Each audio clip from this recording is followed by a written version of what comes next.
Bonsoir, bien-aimés dans le Seigneur. Nous allons partager la parole de Dieu ce soir. Avant, nous allons commencer par la lecture de la parole dans Matthieu chapitre 8, à partir du verset 23. Ça parle de la tempête apaisée. Je lis au nom de Jésus-Christ.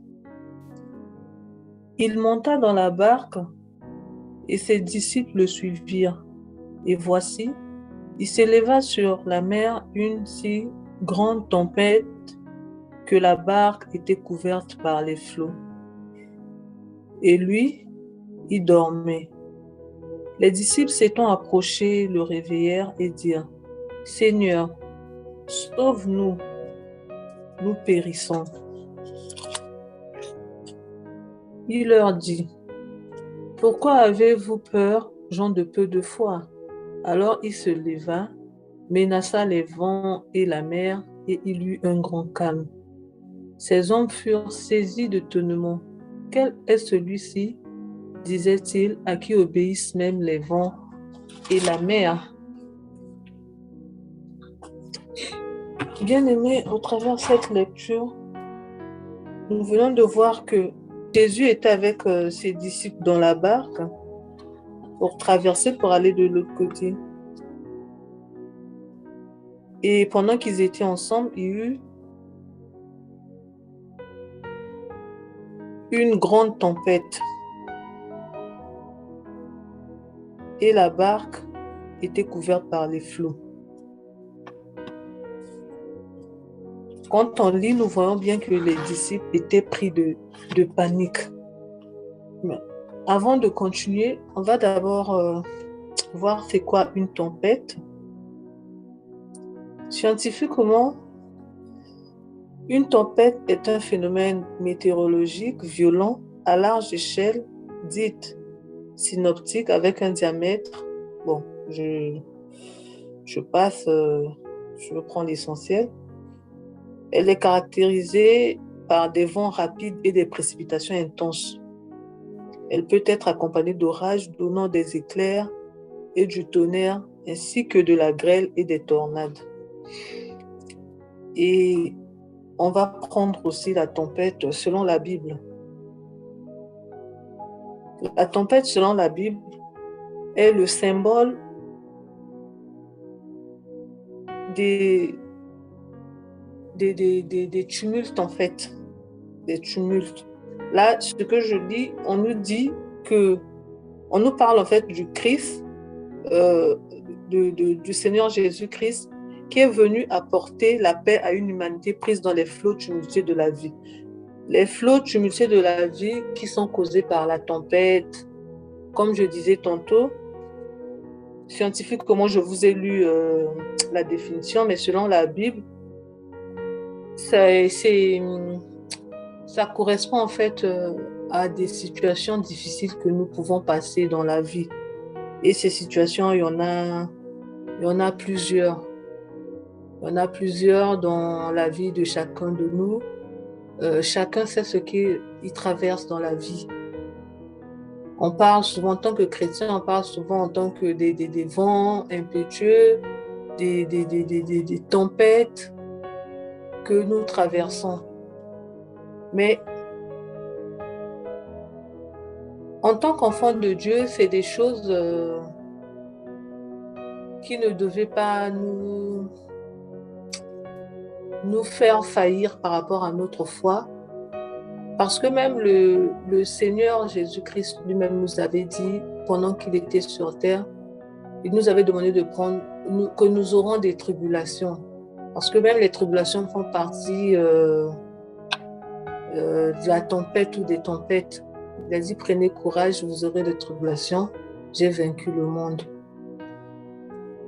Dans ce monde, ce que nous traversons aujourd'hui, dans nos vies, que ce soit dans nos familles, partout, dans nos milieux professionnels, chacun de nous a une tempête qui traverse dans sa vie.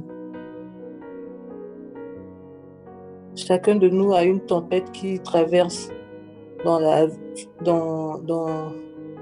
dans la vie, car en tant que chrétiens, nous vivons dans un environnement tempétueux, particulièrement hostile à la traversée des chrétiens.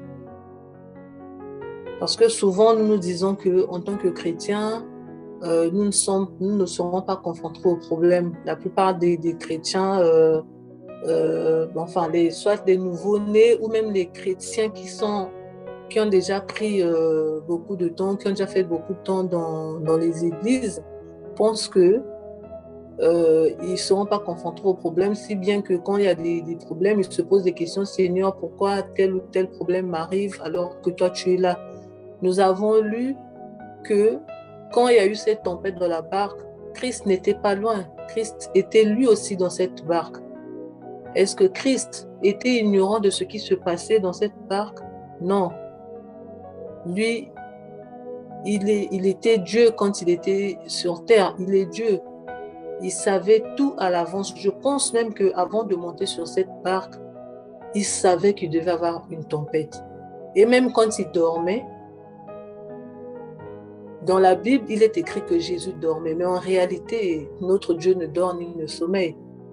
On prend peut-être cette partie en tant qu'homme, il dormait, mais en tant que Dieu aussi, parce qu'il était 100% homme et 100% Dieu pendant qu'il était sur terre.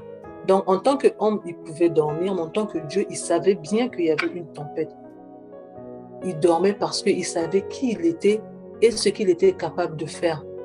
Mais ses disciples, nous-mêmes, nous avons cru au Seigneur Jésus-Christ par la foi. Nous n'avons pas vu le Seigneur Jésus-Christ. Nous avons lu la parole par la foi, nous l'avons accepté. Nous avons cru qu'il y a eu un Seigneur qui était venu sur terre, qui s'était donné pour nous, qui est allé à la croix et aujourd'hui il est ressuscité et assis à la droite du Père. Nous n'avons pas vécu avec lui. Mais nous croyons. Et les disciples, malgré qu'ils étaient tout le temps avec le Seigneur, ils voyaient ce que le Seigneur faisait, mais cela ne leur avait pas empêché d'avoir peur. Parce que s'ils n'avaient pas peur, ils allaient se calmer tout en sachant que non, il y a le Seigneur qui est avec nous, le Maître est avec nous, rien ne va nous arriver, quelle que soit la tempête, le degré de la tempête, tout, le Seigneur est avec nous, il n'y a pas à avoir peur. Mais cela ne les avait pas empêchés d'aller réveiller le Seigneur. Pourquoi? Parce qu'ils avaient peur. Parce qu'ils avaient peur. Et c'est l'attitude que nous aussi, enfants de Dieu, que nous avons aujourd'hui, malgré que nous savons que le Seigneur, il est là. Mais quand il y a des problèmes, cela ne nous empêche pas d'avoir peur. On est là, on se pose des questions, on s'inquiète du lendemain, malgré, comme les disciples, malgré ce qu'ils avaient vu faire le Seigneur.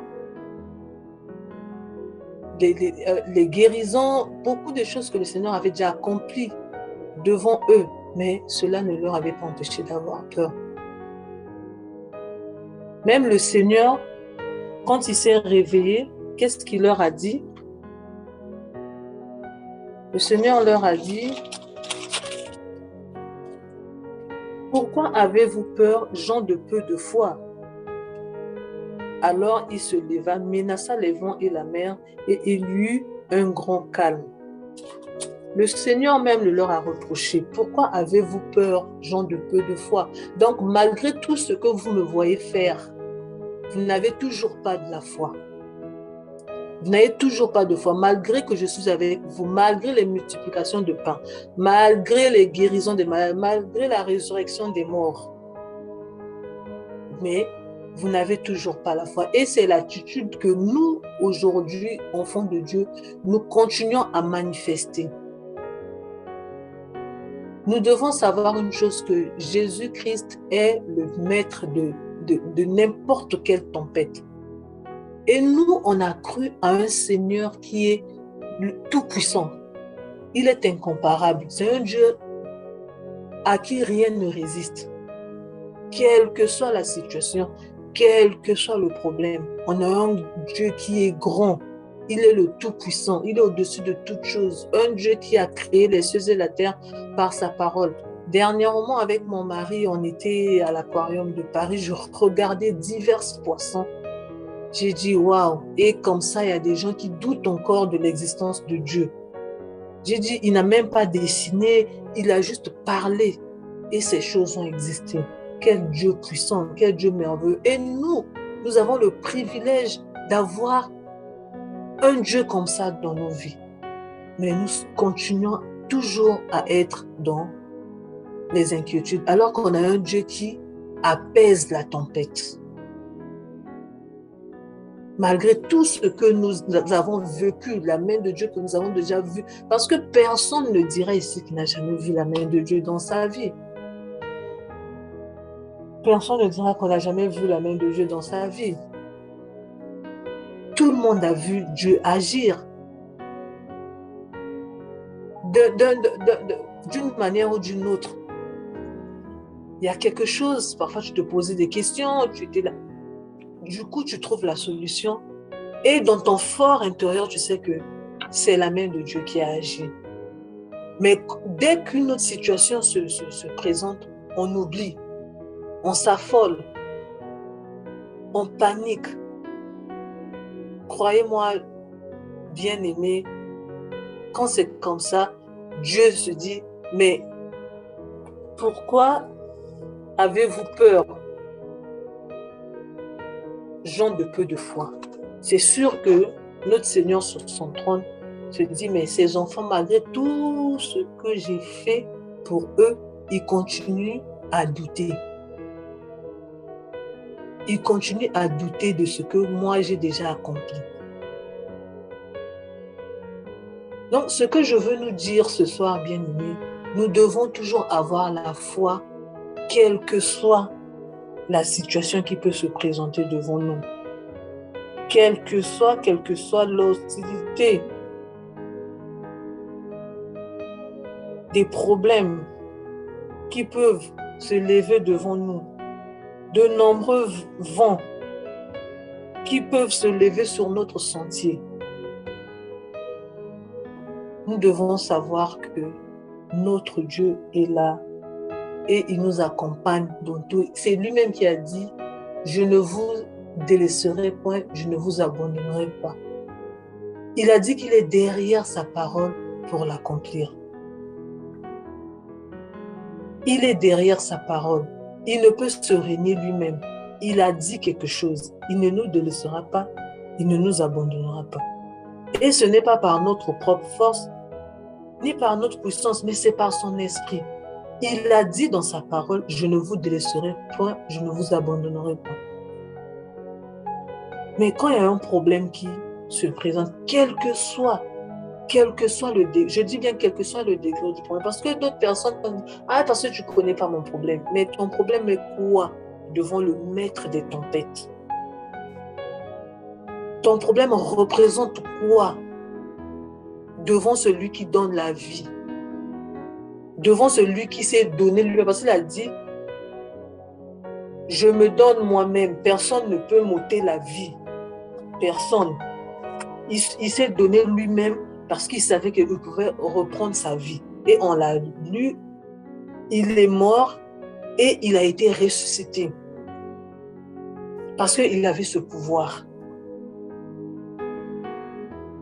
Il avait ce pouvoir. Donc, aucun problème, aucune tempête que nous pouvons traverser peut, je ne sais pas, peut faire trembler notre Seigneur.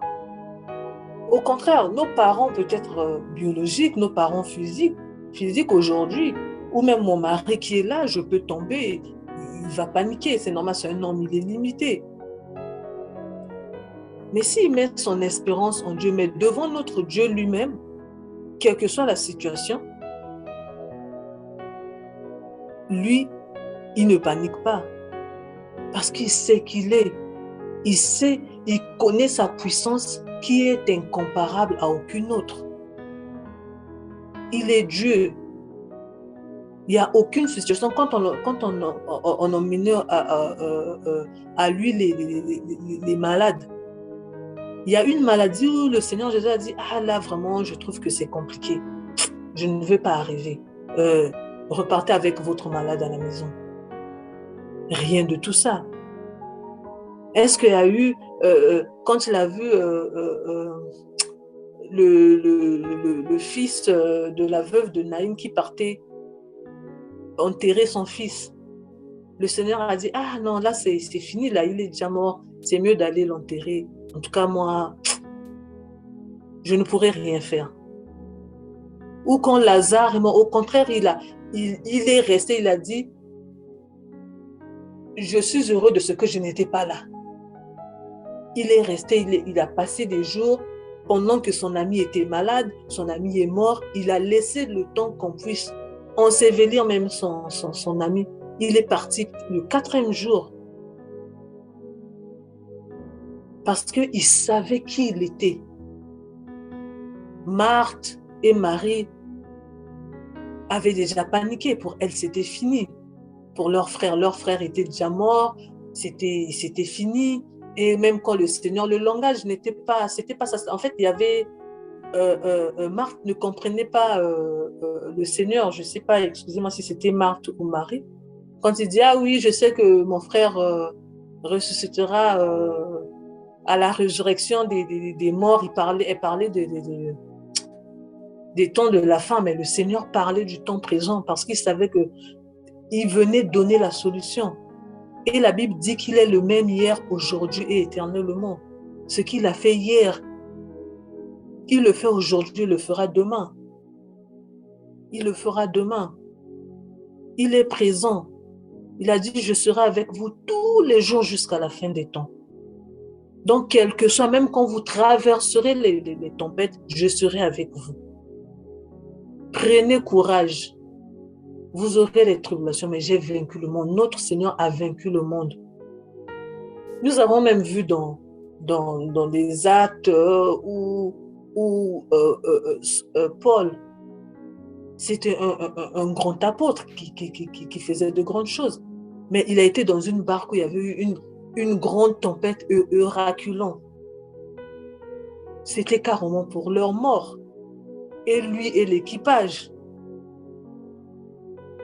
Mais l'ange de l'Éternel avait apparu à Paul pour dire que ne vous inquiétez pas, il n'y aura pas de mort, sinon la perte peut-être du matériel. Mais Paul, sachant qui était avec lui, il était rassuré. Il était rassuré.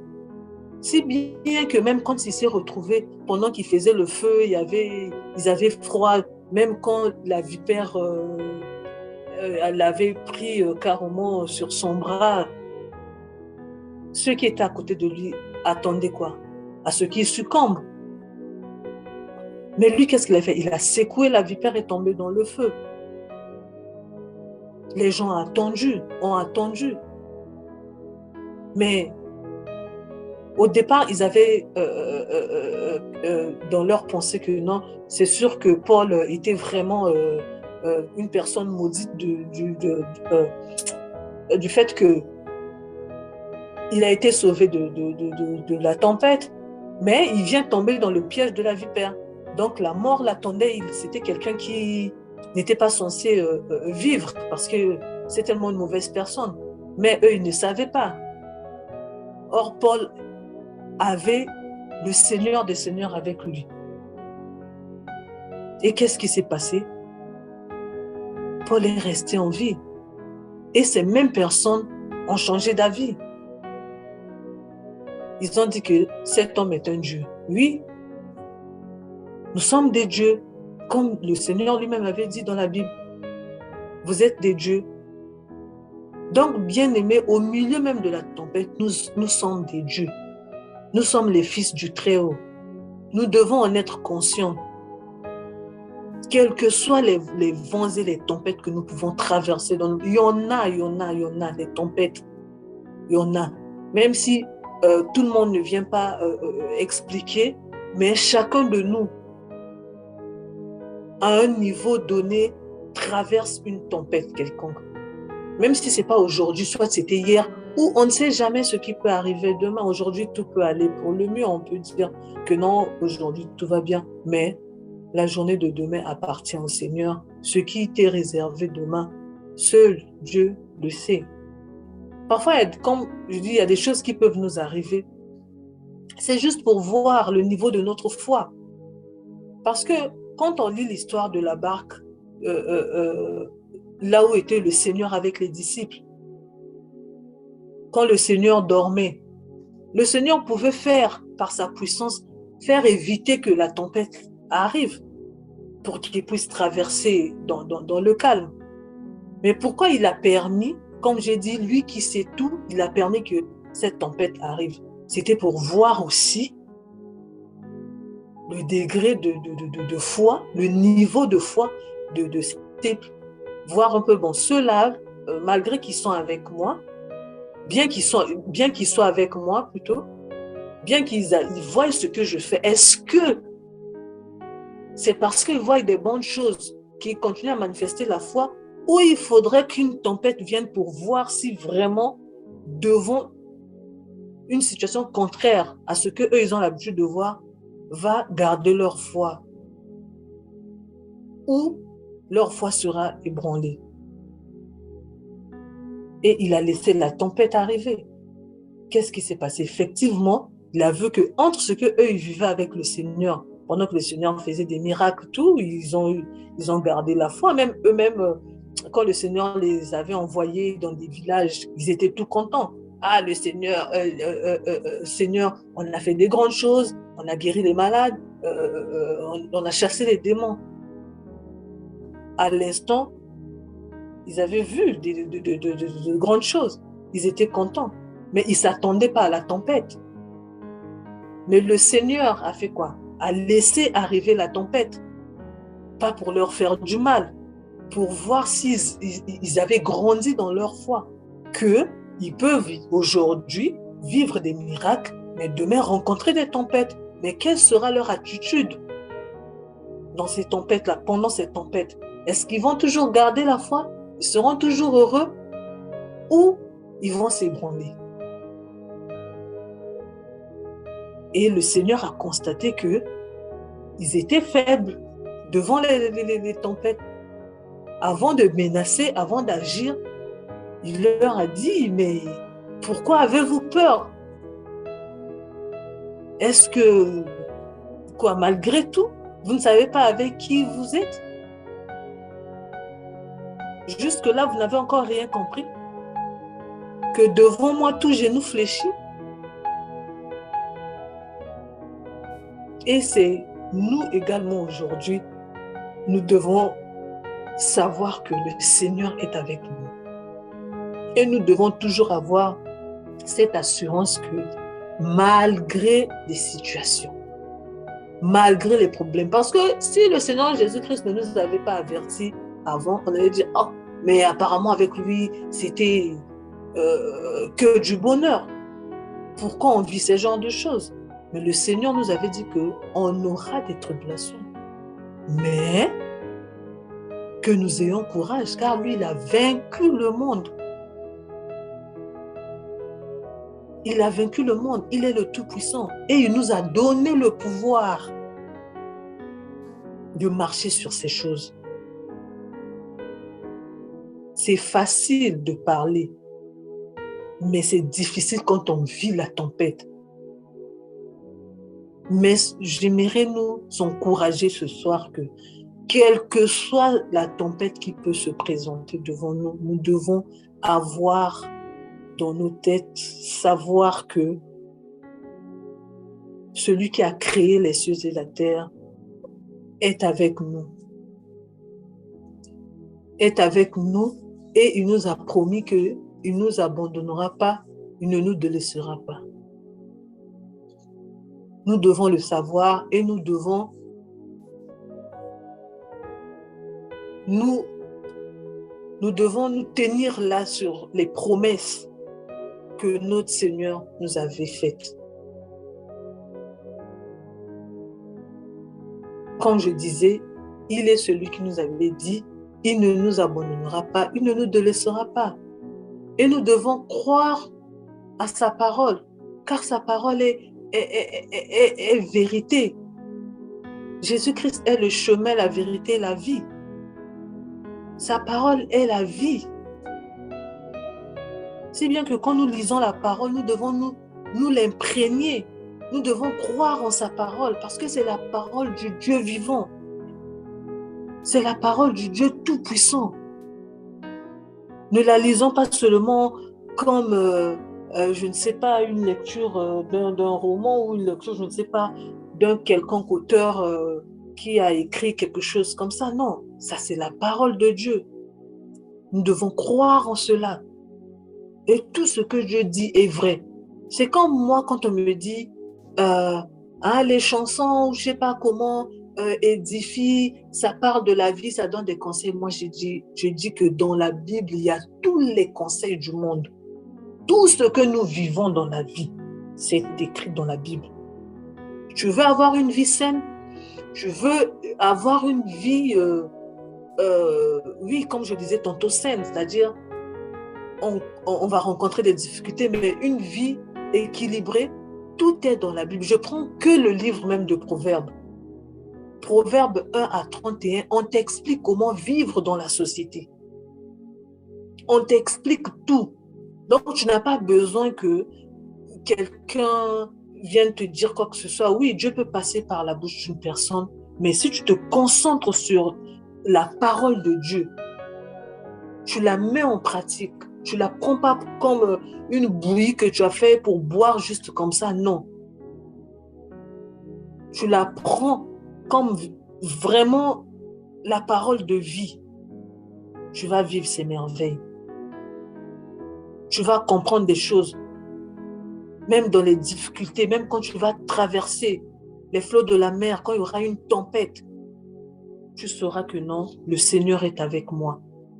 Il est le maître des tempêtes. Il menace le vent et le vent s'arrête. Il menace la tempête, elle se tait parce que lui, il est le maître des tempêtes. Il est le maître des Euraculans. Euraculan, une grande tempête. Quand vous lisez dans la Bible, on parle d'Euraculan, que ce soit dans le Nouveau Testament et je pense que dans l'Ancien Testament aussi, on a parlé d'Euraculan. C'est une grande tempête, mais une grande tempête peut-être pour nous les hommes, mais pour notre Dieu, c'est rien du tout. Et lui nous appelait Dieu. Il a dit, je vous ai dit que vous êtes des dieux. Lui-même qui est le Dieu Tout-Puissant, il nous qualifie des dieux. Mais nous ne voulons pas accepter cette position. Nous devons sortir de cette passivité-là de la parole, de la foi. C'est-à-dire, on prend la parole comme je ne sais quoi. Non. On doit vraiment s'y appliquer. On doit vraiment comprendre. Sinon, à quoi bon être enfant de Dieu ou être chrétien comme on nous appelle? Pourquoi continuer à croire? Autant mieux arrêter. Mais si tu sais que non, tu as cru en un Dieu tout-puissant, tu lis sa parole, il est derrière ça, tout est dit, il est derrière sa parole pour l'accomplir. Il est la parole, il ne peut se régner lui-même. Si bien que même quand nous voyons dans la Bible, quand Dieu jurait, il jurait par lui-même parce qu'il n'y a personne qui est au-dessus de lui. Bon, nous avons un Dieu comme ça dans notre vie, tous les jours. Tous les jours, si tu cries à lui, depuis que le rideau a été déchiré, le rideau du temple a été déchiré, nous avons accès au Père. Il n'y a pas à appeler. Allô, pasteur Léon, moi ici, ceci, il faut prier pour moi. Oui, ça peut arriver que je le fasse.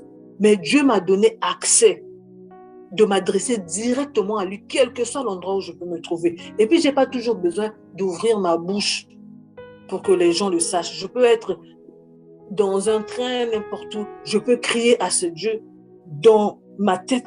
Il peut me parler, il peut me répondre. Il nous a fait grâce, il nous a appelés. Ce n'est pas nous, c'est lui qui nous a choisis. Il nous a appelés, il nous a promis des choses. Quel que soit, il est là. Il ne nous abandonnera pas, il ne nous délaissera pas. Quelle que soit la tempête, quelle que soit, crions à lui qui est le maître des tempêtes. Quand il se lève, tout s'arrête. Tout s'arrête quand il se lève. Donc, c'est à nous de comprendre que, quelle que soit la tempête, quelle que soit sa provenance, nous, on a un Dieu tout-puissant qui est le maître de toute tempête, quel que soit le degré de problème, quelle que soit cette force, la force de cette tempête, devant Jésus-Christ, cette tempête est obligée d'obéir, de s'apaiser, sans résistance. Donc, nous, quand nous traversons des problèmes, ayons conscience que Jésus-Christ, à la croix, il avait tout accompli, qu'il nous avait déjà donné le pouvoir. Au lieu de dire, Seigneur, viens, secours-moi, tu parles à la tempête. Tu rappelles à la tempête que le Seigneur avait déjà arrêté ses mouvements. Et c'est à la tempête d'obéir à ce que toi, tu vas lui dire. Et à ce moment, à la place que notre Seigneur nous dise que pourquoi avez-vous peur? Au contraire, il dira que non, voilà, mes enfants ont compris quelle est leur place, leur pouvoir. Et il sera content de nous parce que on va mettre ce pouvoir, cette puissance, on va effectivement l'utiliser, on va les mettre en pratique, ce que j'allais dire, et à ce moment, notre Seigneur, il va nous accompagner parce que ce qu'il veut. Comme on dit, un lion ne fait pas une brebis, un lion fait un lionceau. Quand un lion voit le lionceau se comporter comme lui, il est content. Il voit comment son fils est en train de reproduire ce que lui, le papa, a l'habitude de faire. Mais il ne peut qu'être content de son fils. Il dit oui, c'est vraiment mon fils. Et nous, notre Dieu aussi, quand il nous voit nous lever devant les tempêtes, quelle que soit malgré leur force, mais quand nous comprenons que nous avons la force plus que la tempête et que nous pouvons parler à la tempête et qu'elle peut aussi nous obéir, nous jouons juste notre rôle. Nous n'usurpons pas la place de qui que ce soit, non. Ce sont nos droits que nous devons utiliser. Bien-aimés, ce soir, c'est ce que je voulais nous partager. Notre Dieu nous a dit, il ne nous abandonnera pas, il ne nous délaissera pas, il sera avec nous tous les jours jusqu'à la fin du temps. Et il est avec nous. Donc, quelle que soit la tempête, bien-aimés, nous avons la force, nous avons la puissance d'apaiser cette tempête au nom de notre Seigneur Jésus-Christ. Amen.